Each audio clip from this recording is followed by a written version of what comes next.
भैया से दे देता है गवानावा कहदा भौजी।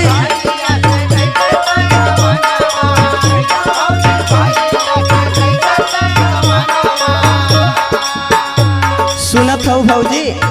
सुनत हो ननदो। अरे कहदा भौजी भैया से दे देता है गवानवा भौजी दे देता है गवानावा। अरे नहीं चाहिए झपिया दौरी ना चाहिए गहनावा